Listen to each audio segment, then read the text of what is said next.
Foddalateo si argaa jira uummanni.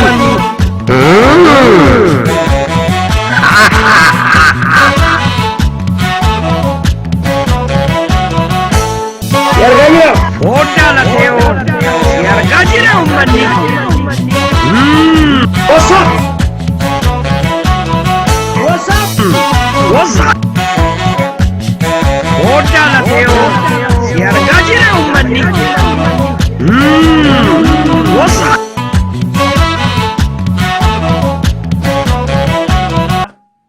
Si argaa jira ijji uummataa. Akkam jirtan fayyaa keessanii?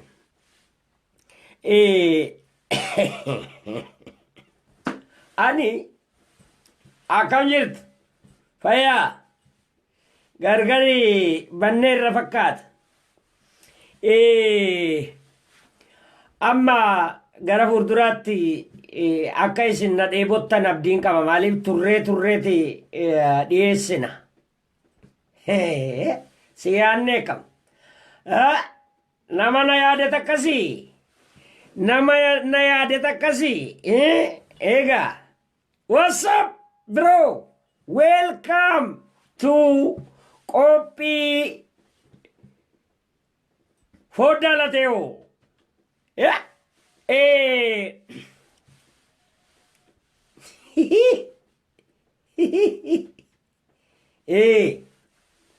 Yeah. Dhugutanii akkam jirtu fayyaa keessanii ijoolleen fayyaadhaa ijoolleen urgooftu wayyaa baafattee namni nan argu jetta wayyaa baafattee qaama dhiqattu namni si arga jechuudha yookaan hojjetaa manaa ta'u kanaaf ija uummataati jechuudha ija uummataati kanaaf yaadadha yeroo hunda yeroo haasoftan yeroo kijibdan yoo haatuuf deemtan eega yeroo hundaa ijji uummataa akkasi argaa jiru yeroo kijib beek eksiree caalaa ijji uummataa kanaaf hatattamaani waan tokko irratti xiqqoo yaadaa isinii gumaachuudhaafan dhufe kaleessa waa dubbataa ture jalatti irraa amma dabubiidha ijoollee dabubii kana laareeboo sanatti ayilee laareeboo sanatti himneerra namooti hedduun illeen ka waraabanii dabarsan argeera waan kanarratti yaadachiisa isinii kennuu barbaada yeroo wanni tokko ka'u yaadadha harki uummataas harki diinaas akka keessa jiru yaadadha kanaaf yeroo hundaa yeroo waa dubbannu eeggadha waa tokkotu uumama dogongora ilaal kani oromoon oromoodhaa waa jedhu homaa rakkoon qabu homa waraabaa oolanis televizhiinaan dabarsaa oolanis homa ka faamiliiti akka barbaade wal arrabsus homaa rakkoon qabu jechuun halkaniif guyyaa wal arrabsaa jechuu kiyya miti ilaal kanuti jecha nuti alagaadhaan jennu ammoo hiikamee waraabamee akka nuti argitee akka hawaasi oromoo argitee ilaalcha saba biraatiif qabu fakkeessu warri nu haasofsiisan ni jiraa yaadadha waraabanii walitti qindeessanii argitee akka nuti saba biraa arrabsine akkamma jawaar gaafa kaani mincaa jedhe መንግስት እንደዚህ አይነት ጣልቃ ሲገባ በማንጫ ነው የምንለው መንግስት ብለን አንፈራም ጀቹ ሳት ቤ መንግስት ብለን አንፈራሚ ለማለት ነው እነ ከጀቹ ዳብጀ ኬሳ ኩተኒቲ አከኒ አማራን ጀዴ አከኒ አመንቲ ዳንጀ ጎሳ ሄዱት ዲየሰን ከናፍ የሮዋ ሃሶም አካ ኤገተን isin yaadachiisuuf. Namoota afaan Amaariffaatiin dabarsaa turan irraa waa dhaggeeffadhe aarii keessa namoota argitee waa jijjiran tokko jijjira. Namni Oromiyaatti hin amanne hin godaansifnaa biyya Arabaa fa'itti biyya Maarree fa'itti wanni akkas jedhu tokkotu afaanii nama bahe. Aarii keessa gaa namni waan hin jenne hin qabu. Garuu kun kaayyoo Oromootii miti. Abbaan barbaade deeggeruu baates yakka hagan hojjetanitti biyya sana keessaa eenyunuun ari'amu. Eenyunuu yakki ammoo argitee eenyunuu argitee adabsiisuu paaspoortii irraa fuusisuu danda'a. Zeegaa irraallee akkuma biyya faranjiitti argitan kan. Yeroo kana Oromooni gaafa bilisoome seera ni baafata. Isa seera ittiin bulu tumata. Seerri Oromoon tumate Amaaras anas ni laallata. Walqixa ilaallata. Walqixa. Saba Amaaraas ta'e Walaayitaas ta'e Kuulloos ta'e kan Oromiyaa irra jiru walqixa ilaallata. Walqixa. Anis nama jeesee jennaan gumaa nin kafala firaafis haa ta'u gosaafis haa ta'u. Gumaan isaa immoo akkuma sirna gadaa sanatti tilmaama qaba. Fakkeenyaaf hin jedhe. Egaa seerri du'aa tokkuma. Amaarris Walaayitaanis ajjeesu seeruma naannoo sun murteeffateen adabama. Tunkan. Kabraa wanni Oromoo keessaa gosa keessaa nama baasu. Irra guddaa wanni hamaa wanni fafaa intala qarree durba qarree ulfeessuu. Baay'ee yakka guddaa. Gosa keessaa nama ariisisuu danda'a. Naashinaalitii namarraa fuusisuu jechuudha.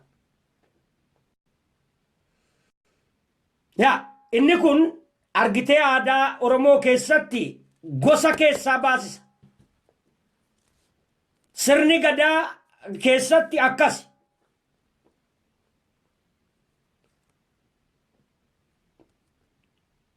Gosa irraa mulqama. Egaa waan isaa dubbachuuf isa adabuudhaaf gosa irraa fuuneerraa gosa keessaa ba'eera. Haqame gosa keessaa jennaan jalqaba jaarroleen marga jiidhaadhaani abbootiin argitee jaarsi ardaa dheedaa tikaa gosoomsaa kadhata. Gosatti deebisaa gosoomsaayii. Gidduu kanatti yoo namni tokko lafaa ka'ee eebootti qaraqqare duusti isaa du'a sareeti. Gosa keessaa ba'eera.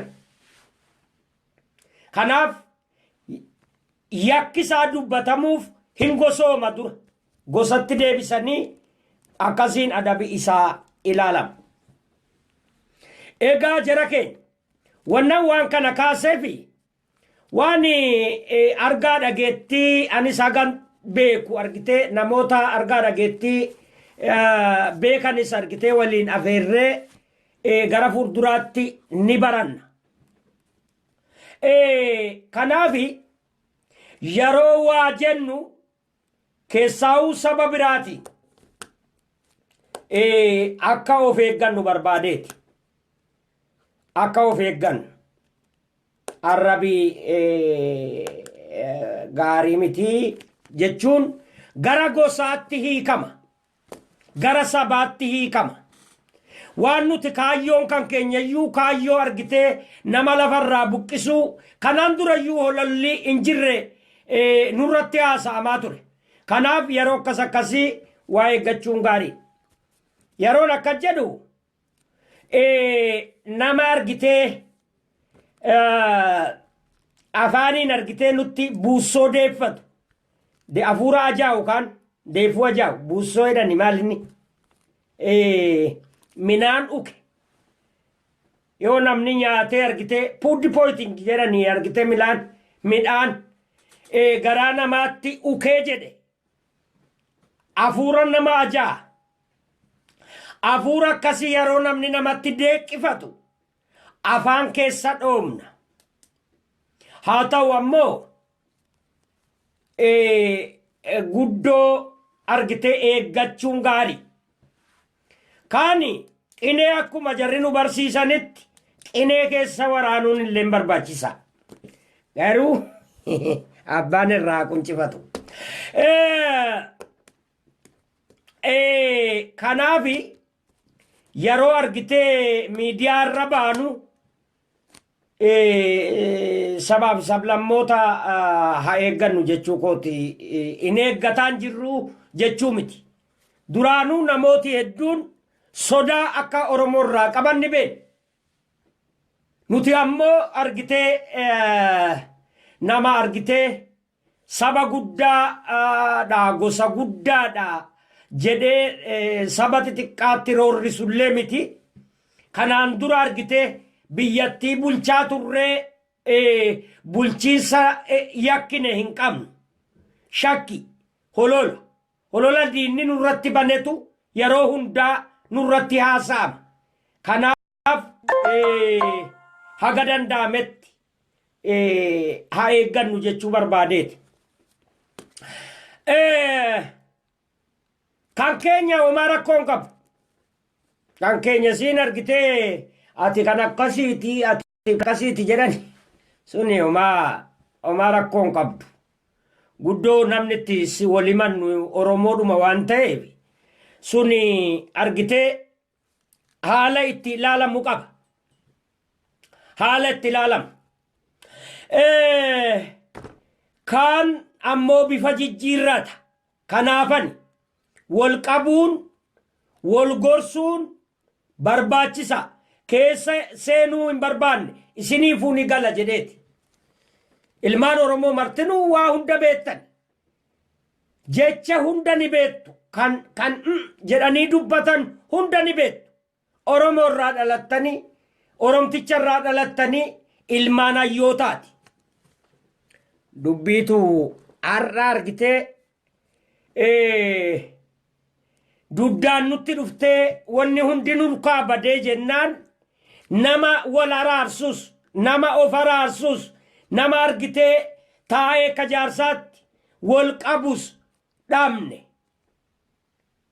wanni kanaan nu ga'e gabrummaa yeroo dheeraa nurra turteedha nuti amma yoonaa bilisummaa argine hin qabnu kan namni argee kan biyyootii ollaa argan dhageenyee dharraane malee takka dhandhamnee hin beenu kanaaf waan kana argitee nama hundaafuu ni gala jechichi guddoo keessaa gadi seennee kanaaf waa jejjechuun gaarii miti deebi'ee namicha amma laareeboo kaleessa amaariffaadhaanani aguman danda'e itti mamaxxanse sana dabuubiidhanni amaara bakkan bu'u bakki warra Itoophiyaa nuti hurucuu barbaanne bakka isaati isii sanalleen akka adda baafattan barbaadeeti isaatitti jechuu barbaanneeti dhageesse xiqqoo malee inni kun argitee maaliif yeroo ammaa kanatti dhiyeessan isa jedhudha dhaaf isaatiin argitee fireenii isaa qabuuf fireenii jechuun fireenii yoo cite namarra ba'a hin beekna ijoolleen oromoos keessa jiranii achi keessaa warra hojjetan jiru haa hojjetan maa hojjetanii miti rakkoon qabu bifuma kamiin karaa hundattuu harka naqatanii hojjaa koon qabu. Garuu bakka akkasii fireena qabanii dhaabuun namarraa gaariidha. Kanaaf argitee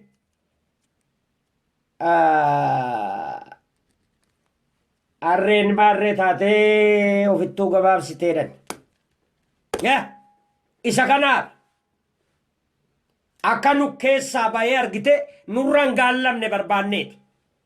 Garuu waan hundaa ka garaa garaatti jedha Oromoon. Ka karaa karaatti ka garaa garaatti waan hundaa irra guddaa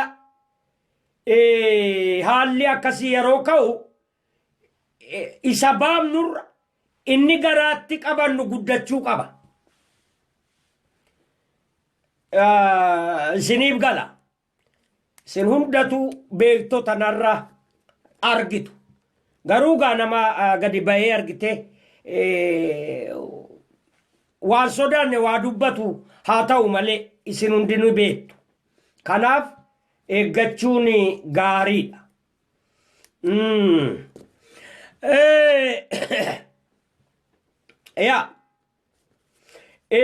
Kabraa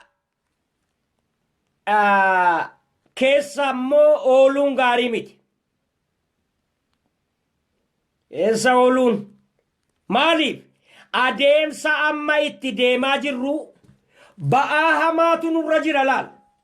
Ba'aa hamaa namni argite biyyattii Itoophiyaadhaan waamamtu sana keessatti namni hudhamee jiru eenyunni Oromoodha. Ati kanuma kan kee qofa argitaa miti. Namni hudhamee jiru Oromoodha. Namni hudhame quba ija nama kaa'aa jedhan beekteetuma dhadhaatu yoo achirraa garagaltee huutee jeefte malee namni hudhame quba ija nama kaa'aa jedhan. Nuti hudhamnee jirra. Yeroo kanatti kaan inuma dhiibne dabarra. Ni baanna waan hundaa. Markaba Nabi Muusee ta'uu qabna. Yeroo tokko immoo yeroo isiin akka ammaa namatti dhufte rukutaniituma irraa deebi'u dafanii keessa yoo oolan waan biraatu bada.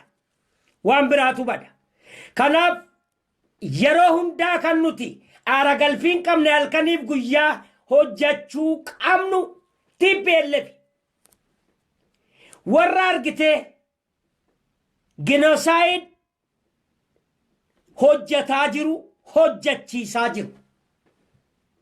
Inni kun saba keenyaafis diina, dhalootaafis diina, biqiltuudhaafis diina, qilleensaafis diina, maddaafis diina. Madda hedduu goge. Qe'ee hedduu tone. Bosona hedduu gubate.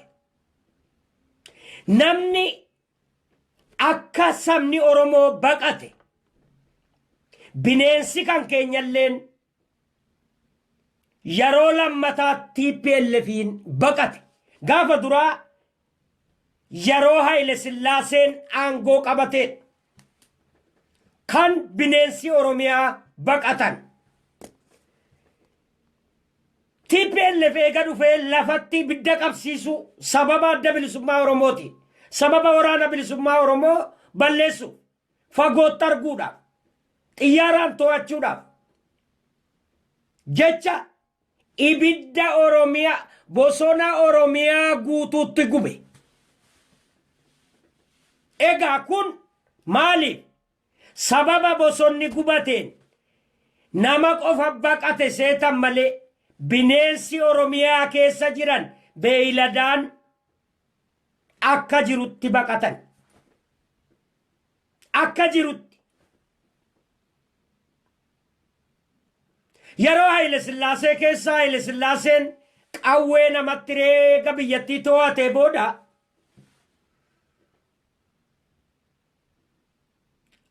ilki arbaatii fi gogaan qeeransaa birrii 30 bita jedhanii qawwee namatti hiranii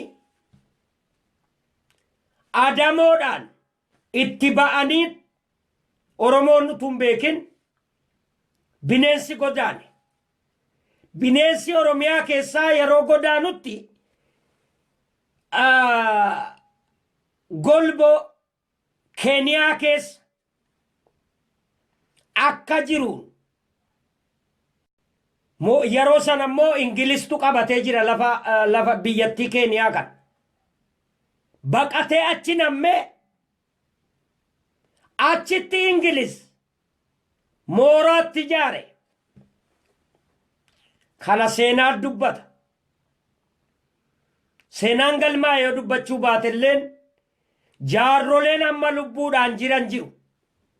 Jaarrolee Waasoo, Sololoo, Muktaanoo, Raamataa, Waldaa, Garba, Kinaa, Ormaa, Boorana, Ajuurana, Saakuyyee, Gabra, Garri, Gujii fi Booranni guutuun seenaa kana yoo gaafattan lafa kaa'uu danda'u. Kanaaf egaa mootummaa dhufaa darbaan bineensi Oromiyaa nama dhiisi bineensi Oromiyaa godaanna eega jalqabee zabanni dheerate. Inni kan Tigree immoo keessaa ba'e. Egaa jara keenya seenaan akka kanatti haasaamee simamee sin dhumu. Gochaa kana hundaa kanurraan ga'aa jiru TPLF sanyi balfattu uummata Tigraay. Gochaan kun hojjetamaa jira. Amma godhee darbee miti. Isa har'a raawwataa jiru irratti tarkaanfiin ka fudhatamuu qabu.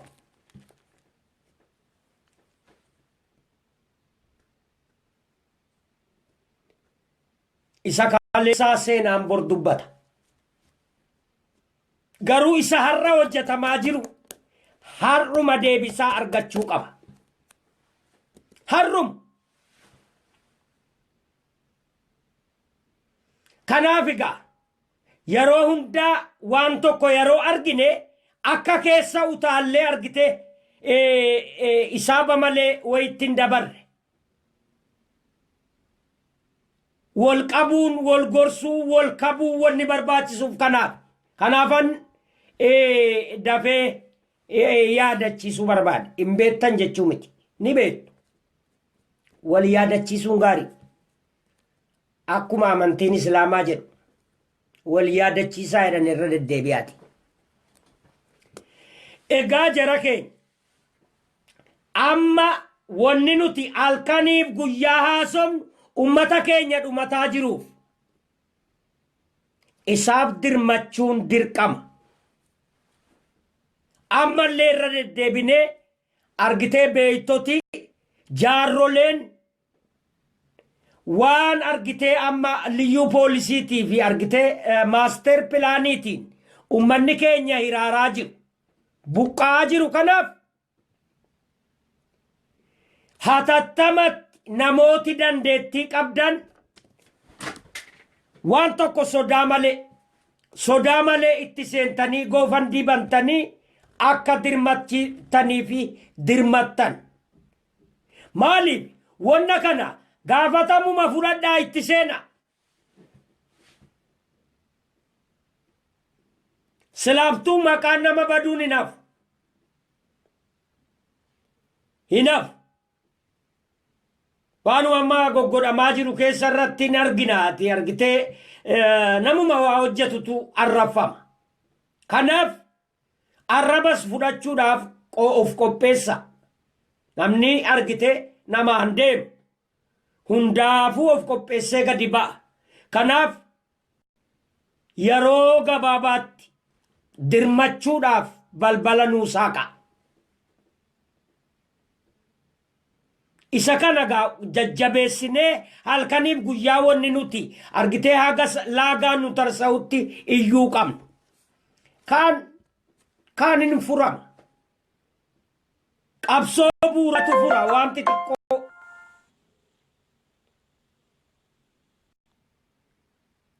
Seenaan nu faarsa. Arraba har'aa. Yeroon akkasii dhufu argitee nam tokko 2 3 4 deebisaa atattuma martiyootti kenne inga guddoo kaayyoo keenya miti. Kaayyoo keenya miti. Kanaaf isa kanarratti afuulleeffannu waan argitee naannoo argitee amma weeraramaa jirtu kan naannoon kamiyyuu birmachuu hin barbaadu jechuu kiyya miti. Naannoo amma irratti xiyyeeffatame kana haadha qabnuudha. Tana kanuman jedhaa kanaafan dhufee isinitti hin dheeressu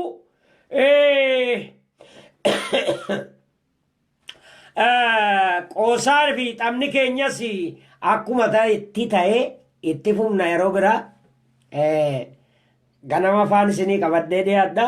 Hedduu galatoomaa ulfaadhaa yaadachiisa kanaan dabnee wal dhaqqabnaa jedheetuman gadi ba'e. Hedduu galatoomaa ulfaadhaa namni waan qabu darbate sodaataan jedhamu horaa bulaa. Itti aansee wannan utuun hin cufin wannan jedhu miidiyaalee ijoolleen bakka bakkaa paaltokkee irratti interneetii irratti ba'anii waa daddarbaa aariidhaan tutturtan yaamicha ummata Oromoos dhageessanii dhiisuu keessaniif amma qabbaneessuu keessaniif hedduu galatoomaa ulfaadhaan isiniin jedha. Hundi keessanuu maaliif kaayyoo keenya nu irraanfachiisa, akeeka keenya nu irraanfachiisa. Fookosiin keenya yeroo hundaa halkaniif guyyaa gama ta'uu qaba. Fuuldurri keenya ilaa wanni nuti hin mugneef argitee rafuu dhiisi muguu akkasitti jalamaa walitti qabatanii hin qabne TPLF qofa. TPLF karaa ittiin nu balleessu karaan hin hojjetaminiin hin jiru. Karaa hundaan hojjetaa jira. Karaa hundaan ijoollee shamarran utuu ilmee qabu shamarran argite vaayirasii qabsiisu. Ijoollee argite diqaalaa irratti dhalanii irraa bakka jijjiirrachuu. Wanni nurratti hojjetamaan jirre gaaf tokko seenaadhaan dubbatamuuf ta'a. Ka gurra nama qabachiisu. Gadi ba'uunsaan oolu. Hinuma ba'a. Kanaaf isa sanarraa as nu deebisa waan ta'eef yaamicha argitee manguddoon Oromoos bakka bakka yaamicha godhaa turan ni dhageessanii hundi keessanuu dhaabdanii jirtanii galatoomaa isiniin jedha. Harkaanis isiniif ol qabe harki keessan harkaa imimmaan ummata Oromoo irraa qoorsu haa ta'u. Kanaaf kan halkaniif guyyaa afuura nuu baafataan jirre TPLF. Waan argitee gosa keessaa wanni kaan hin jiru. Wal mormuun ni ka'a. Wal argitee arrabsuun ni ka'a. Wal dorgomuun hojii irratti argitee wal balaaleffachuun ni ka'a. Ammoo utuu keessan oollee dafanii wal dhaqqabanii dhaabuun gaarii. Kanaaf kanuman jedhaa hedduu galatoomaa hedduu ulfaadhaa horaa bulaa fuulli kan keenya TPLF farri ummata Oromoo farri ummata Itoophiyaa farri ummatoota Itoophiyaa TPLF qofa ilmaan Tigraay qofa ilmaan Tigraay qofa ilmaan Tigraay qofa farri Itoophiyaa farri sabaaf sablammoota kan ammoo karaa danda'ameen irratti hojjechuun dirqama oromummaati dirqaman eenyummaati tana kanuman jedhaa hedduu galatoomaa ulfaadhaa yeroo gaarii isiniif haa ta'u aga walitti deebinutti borre nagaatti naa bulaa halkan gaarii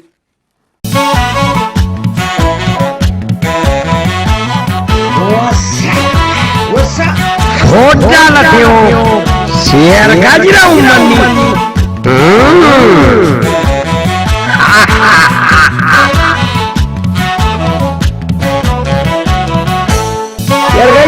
Hoda la teo, share gajira umani. What's up?